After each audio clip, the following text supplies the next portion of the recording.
अस्सलाम वालेकुम। इस वीडियो में मैं सर सैयद की उन खिदमात का बयान करना चाहूँगी जो उन्होंने उर्दू लिटरेचर के लिए अंजाम दी। यूँ तो सर सैयद के कारनामों के लिए एक दफ्तर दरकार है, क्योंकि उनके इतने बड़े कारहाए नुमा हैं कि कम वक्त में उनका बयान करना मुश्किल ही नहीं बल्कि नामुमकिन है।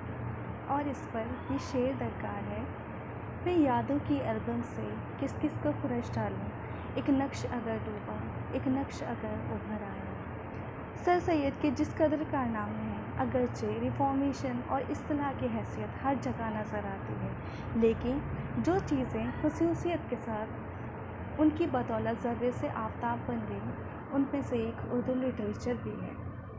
उन्हीं की बदौलत उर्दू इस काबिल हुई कि इश्क और आशिकी के मज़ामीन से निकल कर उसमें हर किस्म के मज़ामीन, अलबत्ता सियासी, अखलाकी, इस ज़ोर व असर, वुसअत और जामियत से बयान किए जाने लगे कि ख़ुद उसकी उस्ताद फ़ारसी ज़बान को आज तक ये सलाहियत हासिल नहीं हुई।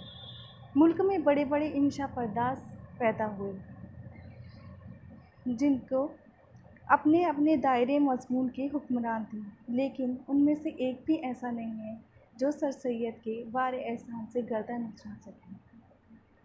बात बिल्कुल उनके दामन तरतीब में पले तो बाद में मध्याना अपना अलग रास्ता निकाला, लेकिन ताहम सर सैयद की फैज़ पसंदी से क्यों कर आज़ाद रह सकते हैं।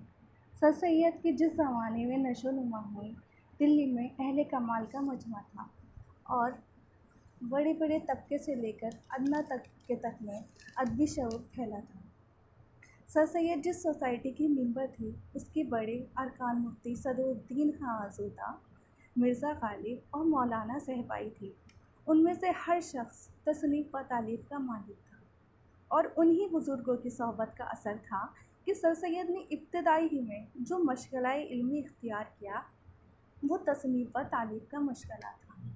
पंजाब में जब यूनिवर्सिटी कायम हो रही थी, जिसमें ओरिएंटल तालीम पर बहुत ज़ोर दिया गया, सर सैयद को ये ख़याल आया कि उससे पॉलिटिक्स की बिना पर हमको आला तालीम के लिए रोकना मकसूद है।